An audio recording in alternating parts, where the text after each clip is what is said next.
This is the Nextool 9-in-1 multi-tool.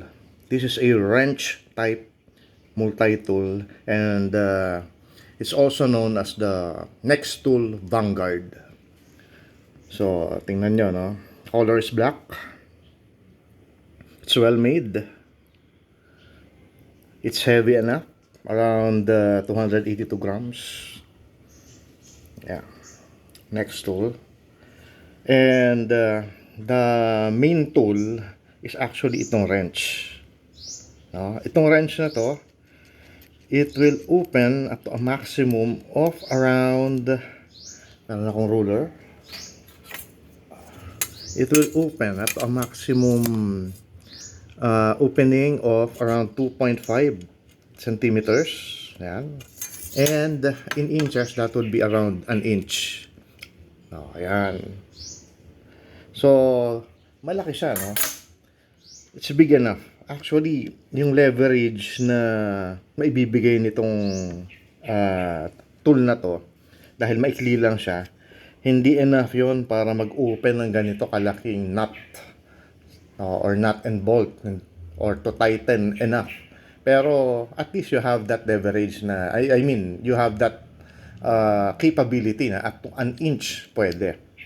And ang nakita ko lang na disadvantage dito is masyado siyang malakas gumalaw, yung jaw niya.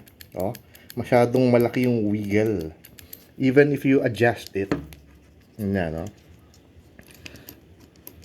Nandun yung wiggle niya. And ang worry ko, sabi ko, hindi kaya ito maging impediment pagka magtatanggal ako ng tornilyo o bolt na dudulas siya, no, mag-slip. Actually, hindi. Akala ko nung una, oo. Kasi may mga nakita akong previous review nito sa YouTube na pinakita nila to, at ito rin yung problem ng mga same model na ganito. I think it's common sa Nextool Vanguard na maluwag ito. At sa testing nila, madulas siya, dumudulas. Pero trinay ko, no, for myself sa mga bolt ng bicycle. Hindi naman ako nagka-problema. Ang naging problem ko lang is dahil maikli ito, sukatin natin, ha. This is only around around 13.5 centimeters or 5.25 inches ang total length niya. So kulang yung leverage mo para kung meron ka mahigpit na bolt na kailangan mong luwagan, kulang yon. Pero ito by itself, itong wiggle na to, hindi problema. Kasi kailangan mo lang gawin, i-tighten mo lang siya. O, ganun mo lang. Once na ma-tighten mo siya, dun sa tamang size ng bolt na kailangan mong higpitan o tanggalin, hindi na siya nagwi-wiggle. Oh. Ang mukha nito, oh, wala siyang wiggle. So, yun ang technique dito. And the cause of this wiggle is this. Itong adjustment mechanism na to, masyado siyang maliit para dito. I think hindi pa na-perfect ni Nextool yung adjustment mechanism nitong ganitong adjustable wrench. To compare, no? Just to compare. This is a made in China crescent wrench or adjustable wrench na ang brand niya ay Diamond. Luma na ito, no? Pero ang wiggle niya, kaunting-kaunti lang, oh. Kaunting-kaunti lang. Oh, ayan, oh. Meron pero kakaunti. And this is another comparison. This is a better brand. This is from Vice Grip. Tingnan mo ang adjustment mechanism nito. Oh. Vice Grip, yung Vice Grip by Irwin, ano? Ito halos walang wiggle, halos walang galaw. But again, as I say, hindi naman masyado magiging problem yung wiggling nito. Dahil once na yung bolt matighten mo, mahigpitan mo itong adjustment mechanism nito, kapit na yon. So, yun yung pinaka main tool nitong Nextool Vanguard or Nextool 9-in-1. And of course, dahil ito ay multi-tool, meron siyang knife. Medyo mahaba siya, no? Medyo mahaba yung knife niya, no? Kung susukatin natin yan, that would be, teka ha, So, ano rin siya, no? Around 3 inches din yung length nito. Pero blunt ang point niya. So, hindi masyadong delikado makatusok. Okay? Ngayon, wala siyang locking mechanism. Mahigpit lang siya. And I think the reason kaya hindi nilagyan ni Nextool to ng liner lock or locking mechanism is because minamarket din nila ito sa Europe. And there are countries in Europe na bawal gumawa o magdala ng foldable knife na naglalak. So, illegal sa kanila yon. So, I think that's the reason why. So, ang nakakagulat dito sa tool na to, no, meron siyang wrench. Kasi nga, yun nga yung pinakabasihan niya, yung pinaka-basis niya eh. But aside from that, pag binuksan mo to, no, meron din siyang pliers, no, na spring-loaded. Ayan, no. So, hindi lang siya basta-basta simpleng adjustable wrench, ano. Meron din siyang pliers, no, needle nose type. Ito yung regular pliers. At meron siyang wire cutter dito. Yan. Okay. And, meron pa, I think, ano. Ano pa ba yung isang tool nito? Wait, hanapin natin, ha. Okay, yung knife. Nakita na natin yung knife. Ito. I think this is another tool. Close ko lang, ha. Oh, meron siyang saw or lagari. Yan. Pero itong lagari na to, no, merong liner lock, oh, ayun, no. Nakakapagtaka na ito ay may liner lock pero yung knife wala. Well, then again, sabi ko nga, because minamarket ito sa Europe and some of the countries in Europe, bawal yung mga knife, yung mga foldable knife na naglalak. Yun ang main reason. Yan. So, what else? What else do we have here? Ito. Meron siyang ito, no? Meron siyang screwdriver. Ito. Meron siyang lalagyan dito and malalak mo yung screwdriver by bits na merong ball bearing lock.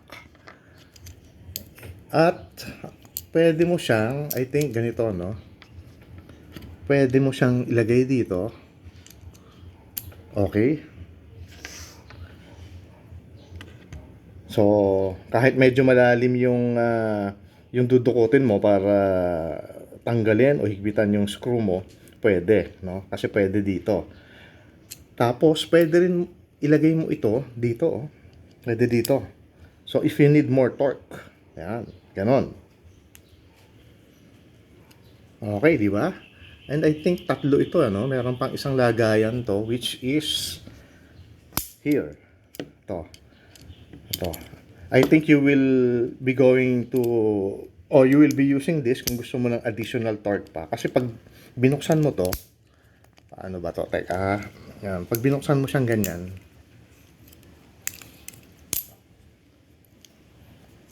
yan. No? You'll have more torque. Kasi mas mahaba, oh. Mas mahaba. Yun. So, meron din siyang pocket clip. Ito, oh, pocket clip. Although, medyo mahirap ilagay sa pocket ito dahil, ano siya eh, mabigat, saka medyo mahaba.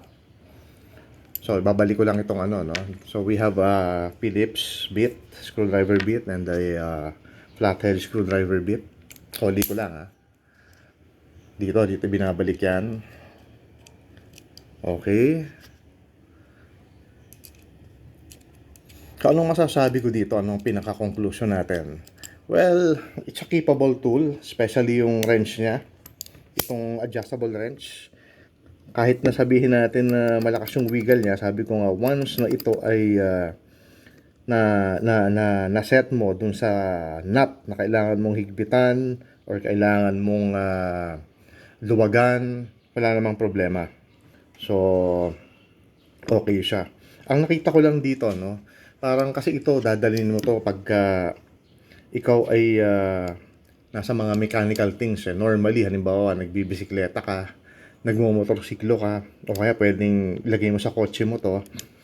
Kasi itong ganitong klase ng wrench, normally nagagamit ito sa mga bolts, sa mga nuts. At marami nun ng bisikleta, marami nun ng motorsiklo, marami nun sa kotse. Kaya parang sa akin, no, nakita ko kasi kanina meron siyang, yung knife okay lang, no, na meron siyang knife ito, no, okay lang para sa akin to kasi ang knife naman maraming gamit yan eh. Pero yung kanyang yung saw blade niya, nasan ba yon? Teka ha. Kailangan yatang buksan para ma-access. Ayun. Wait ha. Katago eh. Asan ba yung saw nito? Ito. Yung kanyang saw, parang para sa akin eh, medyo weird eh, na nilagyan ng lagari itong tool na to eh. Kasi kung gagamitin mo to sa bakal, yun yung main purpose nito sa bakal eh. Ang bolt kasi bakal eh. Mas maganda sana hindi na lang lagari yung nilagay nila dito. Para sa akin lang naman ano, mas maganda kung ang ginamit nila o inilagay nila dito yung keykill or file. No, mas maganda nga kung diamond file dito and then sa kabila sana yung regular na criss-cross pattern file. So, yun lang naman ang gripe ko. Pero otherwise, I think this is a solid tool. Okay din naman ang presyo nito. Hindi siya kamahalan.